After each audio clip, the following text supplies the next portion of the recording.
Salut les mecs, salut les fous du jeu vidéo. Et oui, c'est moi, je suis un petit peu de retour pour une vidéo un petit peu exceptionnelle. Aujourd'hui, on va déballer un colis, un carton que j'ai reçu depuis un petit moment déjà, mais que j'ai toujours pas déballé. On va parler d'un jeu que j'ai reçu chez Limit Run. À tout de suite.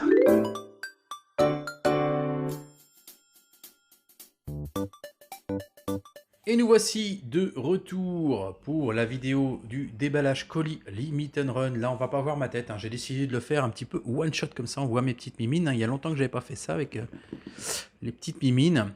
Alors, je sais ce qu'il y a dedans exactement en fait, hein. Donc j'espère que le cadrage sera pas trop mal, hein. Le petit carton Limit Run. Voilà, on connaît tous, hein. Donc j'ai préparablement préparé l'arme du crime qui va nous aider à déballer ce colis. On va le déballer ensemble tout de suite.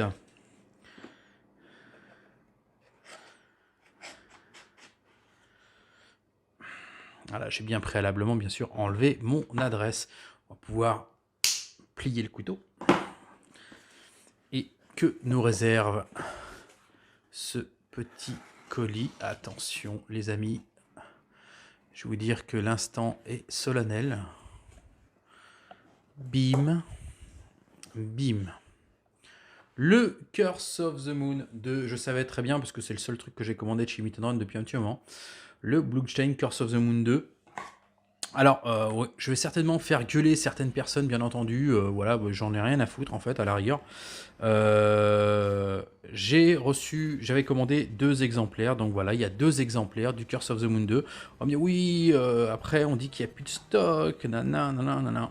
Bah ouais, mais sauf qu'il y en a un pour moi, et pour jouer, et l'autre, bah, que je vais garder sous Blibli, parce qu'on sait très bien que, bah voilà, les Limited Run, bah... c'est fait pour aussi rester un petit peu sous blister. On va me dire, mais j'en ai rien à foutre, s'il y a quelqu'un qui voudra me l'acheter, il partira à la vente. Je n'ai aucun scrupule à le dire, car de toute façon, l'argent, c'est pas fait pour leurrer sur un compte, c'est simplement aussi après pour faire un petit peu d'upgrade dans ma collecte et pouvoir me racheter d'autres pièces. Donc, voilà, la parenthèse est-elle faite? Voilà, donc on a 2 cartes Limit Run, voilà, qu'ils ont tendance à envoyer. Je sais pas si vous voyez, alors celle-là, on a le côté de la jaquette un petit peu, elle est... la carte, elle est tout simplement magnifique. Franchement, elle est super belle. Franchement, j'adore. C'est typiquement la cover, en fait, du jeu. Et là, on a la deuxième. Voilà, au niveau du cadrage, aussi, elle est superbement belle. Elle est magnifique, cette carte. Voilà, les petites cartes Limited Run numérotées, hein. Il y en a qui collectionnent ce genre d'objet. Donc, bah, je vais enlever les 2 exemplaires. La boîte est vide. Donc, mes 2 exemplaires de Curse of the Moon 2. Bien sûr, on va en déballer un ensemble. Alors là, je sais qu'il y en a qui vont me tirer par les cheveux, me dire « Ah là là, déballer du Limit Run, je m'en fous. Mes jeux, c'est fait pour jouer, c'est pas fait pour rester sous l'emballage. » Donc, on va passer en revue, bien entendu, les 2 boîtes. Voilà, donc 2 boîtes avec 2 covers complètement différentes. Le titre, ils ont gardé un petit peu la même nomenclature au niveau du titre, sauf qu'ils ont rajouté vraiment que le 2 et les 2 coups de griffe qu'on peut retrouver vraiment ici, mais au niveau de la nomenclature, on retrouve à peu près le même graphisme visuel au niveau du titre. Ensuite, ce qu'on peut remarquer aussi sur cette boîte, les covers qui sont tout simplement magnifiques, hein, déjà, à l'effigie un petit peu des boîtes NES comme on avait chez Konami dans le temps, un petit peu. Donc là, c'est vraiment pour rendre hommage un petit peu aussi à cette licence, hein, Castlevania. Donc c'est vraiment un Castlevania-like. On peut remarquer derrière, on a toujours, là, sur la première édition, on avait 4 screenshots. Là, on retrouve aussi également 4 screenshots. Tout est marqué automatiquement en anglais derrière. Hein, ça, bon, bah voilà, hein, ça vient des US, hein, Limited Run US. Donc voilà, rien de plus à dire. On va repasser en revue le premier collector du Curse of the Moon. Qu'est-ce qu'on pouvait trouver dedans? Alors voilà. Là, alors, ils ont tendance un petit peu à s'abîmer un peu, je trouve, les rabats au niveau des boîtes. Alors, le Curse of the Moon 1. Alors, le mien n'est pas déballé parce que je l'avais fait sur le Xbox Game Pass. Il était sorti sur Xbox Game Pass. Donc, ça m'a permis de ne pas le déballer le mien. Donc, on pouvait retrouver automatiquement le jeu qui est, bon bah voilà, hein, le mien est toujours sous blister, avec le numéro 249, voilà. Avec toujours une très très belle cover. On avait aussi le fourreau style NES qui, pour moi, faisait franchement bien le taf et ça habillait franchement pas mal ce petit jeu. Après, à l'intérieur, on pouvait retrouver également l'OST du jeu. Toujours emballé aussi également. Hein. Si j'ai envie de les écouter, je mets YouTube. Il y avait aussi à l'intérieur un magnifique poster que je ne vais pas déballer, qui était franchement super beau. Voilà, hein, je ne vais pas l'ouvrir entier parce que je vais passer une tannée après à l'ouvrir. Et puis au niveau de l'angle, je ne pense pas qu'on puisse voir grand chose. Donc voilà ce qu'il y avait dans la première édition du Curse of the Moon numéro 1 Bloomstein. On va pouvoir maintenant réutiliser l'arme du crime, parce que là on a fini avec le premier opus. On va pouvoir ouvrir doucement mais sûrement ce Curse of the Moon.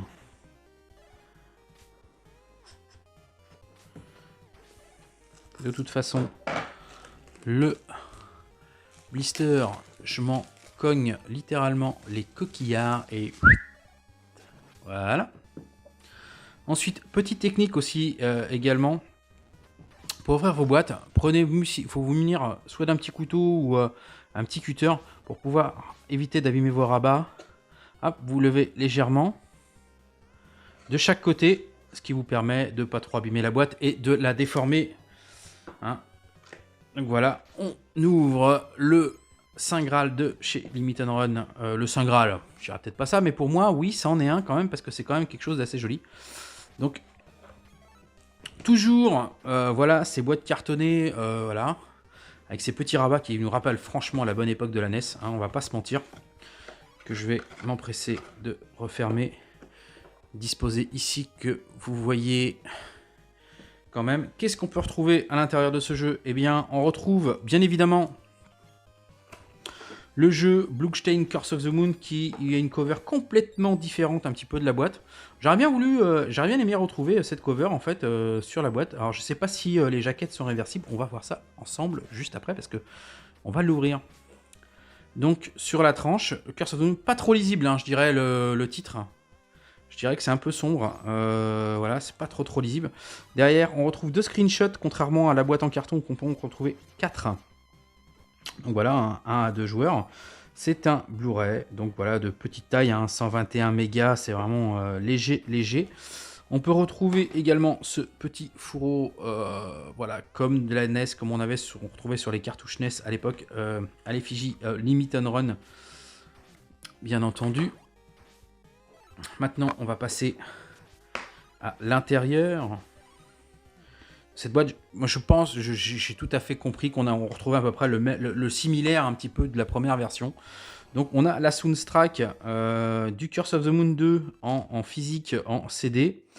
Donc ce qui est plutôt notable, hein, c'est une bonne remarque, c'est quelque chose d'assez intéressant d'avoir ça, que d'avoir un code digitalisé et téléchargé voilà, bêtement sur internet. On retrouve exactement la même cover sur le CD que sur le jeu.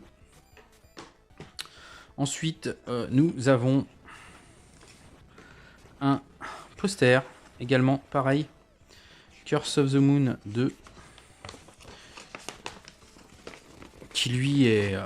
vous allez peut-être pas trop le voir. Ah ouais. Alors là, on a la cover du jeu en fait, la cover de la boîte grise. Et de l'autre côté, on retrouve la cover du jeu. Voilà, donc ça je remets parce que ça c'est une tannée à plier tout le temps ces posters hein, dans le bon sens. Donc on retrouve des objets similaires dans les deux éditions. Hop, on va fermer ceci. Je dispose ça là. Avec ce petit fourreau. Moi franchement, je trouve pas franchement de très bonne facture. Vous voyez, il commence déjà légèrement à se décoller. On pourrait faire un petit effort quand même là-dessus sur ce genre d'objet. Ensuite, là, on va retrouver le jeu. Et qu'est-ce qu'on va pouvoir retrouver à l'intérieur? Donc moi, je me fais pas chier à utiliser le truc. Je mets un coup de snare là où il faut. Et c'est parti. On déballe un limit and run. Ah mon dieu, blasphème. Ah des rétros, Satanas. Et je m'en tamponne le coquillard également. Alors qu'est-ce qu'on peut retrouver à l'intérieur de cette boîte de jeu PS4? Eh bien, on a le jeu. Voilà, le jeu classique. Voilà. Que je vais disposer sur la boîte en carton. On a également... Alors du coup, on n'a pas une jaquette réversible, mais par contre, on a une cover intérieure avec des dessins qui sont franchement pas mal. Franchement, j'ai un petit peu 8 bits et franchement, c'est franchement plutôt cool. Je vais essayer de faire un petit zoom dessus. Je peux peut-être même enlever directement la jaquette que vous voyez mieux, hein, quitte à faire. Voilà. Donc, on a... Voilà. Petit graphisme, franchement plutôt cool. Avec des petits personnages comme ceci. On remettra ça, tout ça après. Ensuite, on a une petite notice. Alors, une petite notice toute succincte, hein, bien entendu. Zangetsu. Donc voilà, quelques pages. Hein. Dominique, ça doit être les personnages qu'on doit pouvoir incarner, en fait, je pense, dans le jeu. Je connais pas du tout le jeu, j'ai pas voulu me spoiler. On a Robert. On a Hachi, je pense que c'est Hachi, hein, et non pas Hachier. On a Myriam. Oh, une notice, je dirais plus ouais, une présentation hein, un petit peu des personnages. On a Alfred. Et on a Rebelle. Bébel ou Rebelle. Non, c'est Gébel. C'est Gébel. J'allais dire Bébel. Big Badaboom. Tac, tac. Donc voilà ce qu'on peut retrouver dans cette édition. Voilà, j'aurais aimé, franchement, honnêtement, éventuellement une cover réversible, qu'on puisse avoir... retrouver cette cover, qu'on puisse la mettre à notre goût. Hein, franchement, le Curse of the Moon, j'aurais aimé avoir cette cover-là qui me parle un peu plus, davantage que cette cover-ci. Hein, pour moi, dites-moi dans les commentaires, mais je pense que la cover de la boîte est quand même beaucoup plus belle que cette cover de jaquette. Et comme je disais tout à l'heure, voilà, c'est vrai que le Curse of the Moon, je trouve que c'est assez foncé, on le voit relativement pas super bien. C'est dommage. Voilà ce qu'on peut retrouver dans ce collector. Donc j'espère que cette présentation des deux éditions, hein, bien entendu, vous aura fait plaisir de découvrir ça avec moi. Lâchez-vous dans les commentaires. N'hésitez pas à lâcher le petit pouce, les mecs, qui encouragent toujours. Hein. Voilà, c'est vrai que je suis pas trop présent un petit peu sur YouTube en ce moment. Mais j'ai tellement fait de montage de vidéos, il y a du stock. Et c'est vrai que je me suis quand même pas mal aventuré dans les montages en ce moment. Donc, voilà ce qu'on peut dire du Curse of the Moon 2. Hein, maintenant, je vous laisserai aller voir sur Internet le gameplay de ce jeu. Hein, qui, pour moi, je pense, je vais m'éclater un petit peu et va me rappeler énormément de souvenirs, comme le premier, bien entendu. Donc, je vous laisse. À très bientôt, les amis. Je vous souhaite un très bon dimanche.